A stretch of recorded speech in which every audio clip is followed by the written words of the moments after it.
Hello दोस्तों, जय हिंद। मैं संजय चौहान आप सभी का एक बार फिर स्वागत करता हूं। दोस्तों, आज हम जिस टॉपिक के बारे में चर्चा करने वाले हैं वो एक महत्वपूर्ण विषय है। वो महत्वपूर्ण विषय क्या है? वो महत्वपूर्ण विषय, जैसा कि आप देख पा रहे होंगे, संविधान पीठ है। संविधान पीठ मतलब कॉन्स्टिट्यूशन बेंच। आखिर क्या होती है कॉन्स्टिट्यूशन बेंच? आज हम इसे आसान भाषा में समझेंगे और ये जानने का प्रयास करेंगे कि ये कॉन्स्टिट्यूशन बेंच का गठन क्यों किया जाता है। दोस्तों, जैसा कि हम जानते हैं कि हमारे संविधान में नागरिकों को मूल अधिकार प्रदान है। इन मूल अधिकारों की संरक्षक हमारी न्यायपालिका होती है। न्यायपालिका यानी सुप्रीम कोर्ट और हाई कोर्ट, ये हमारे मूल अधिकारों की रक्षा करते हैं। तो हाल में ही ये जो संविधान पीठ है ये बहुत ज़्यादा चर्चा में रही है। आखिर क्या होती है संविधान पीठ? इसको हम पहले आसान भाषा में समझने का प्रयास करते हैं, फिर इसको कॉन्टेक्स्ट को देखेंगे कि ये क्यों और किस कारण चर्चा में है। दोस्तों, सामान्य तौर पे ये कहा जाता है कि 5 जजों की, 5 या 5 से अधिक जजों की जो बेंच होती है उसे कॉन्स्टिट्यूशन बेंच कहा जाता है।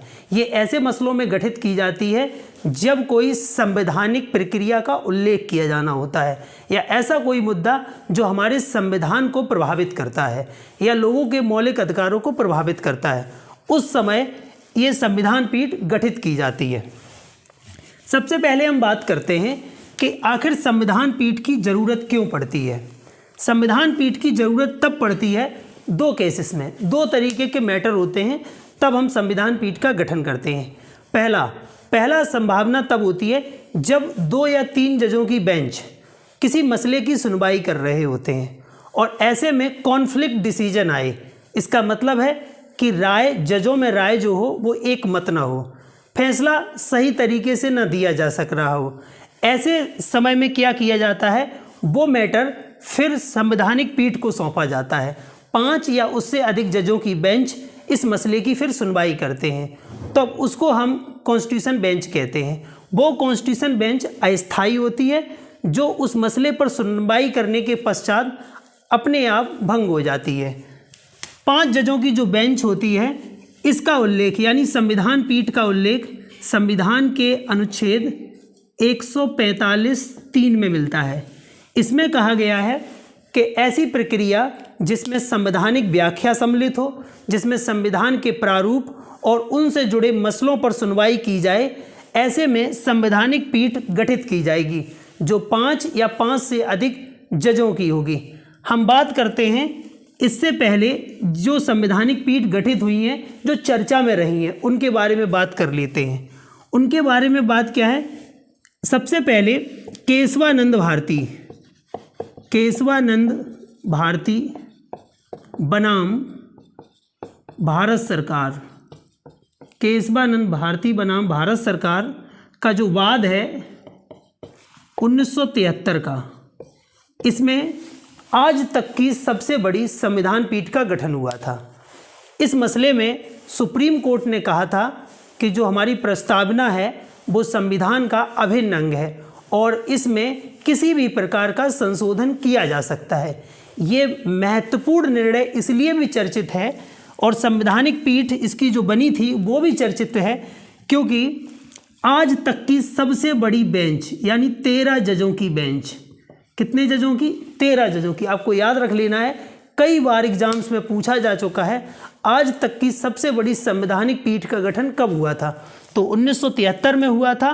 केशवानंद भारती बनाम भारत सरकार के बाद में 13 जजों की एक बेंच बैठी थी जिसने संविधान के संदर्भ में, प्रस्तावना के संदर्भ में महत्वपूर्ण निर्णय सुनाया था। उसने कहा था कि प्रस्तावना संविधान का अभिन्न अंग है और उसमें किसी भी प्रकार के संशोधन किए जा सकते हैं। इससे पहले का 1960 में एक केस हुआ था जो था बेरूबारी बाद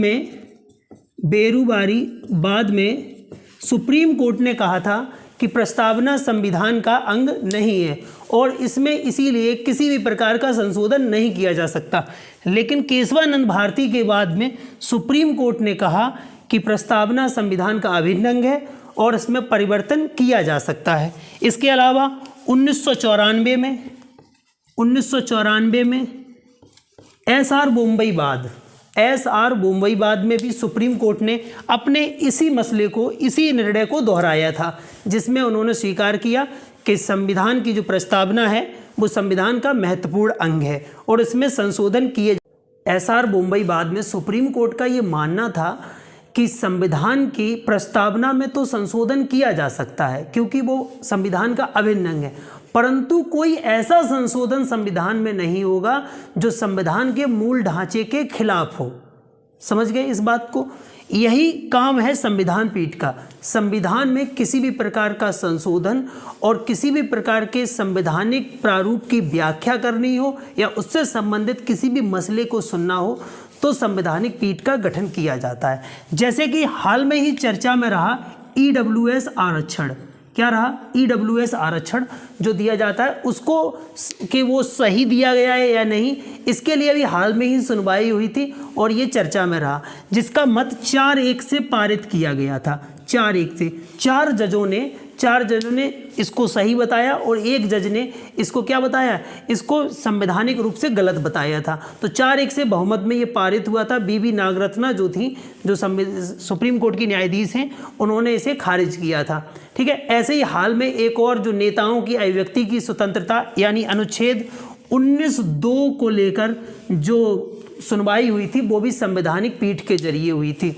तो ऐसे मामलों में हम देखते हैं जो संविधान से जुड़े होते हैं उनमें संवैधानिक पीठ का गठन किया जाता है। तो दोस्तों, आज का वीडियो आपको कैसा लगा मुझे कमेंट करके ज़रूर बताइए। हमारे इस वीडियो को ज़्यादा से ज़्यादा लोगों के बीच शेयर करिए और हमारे चैनल को सब्सक्राइब करें। धन्यवाद। जय हिंद। आपसे मुलाकात होगी फिर एक अगली वीडियो में। तब तक के लिए नमस्कार।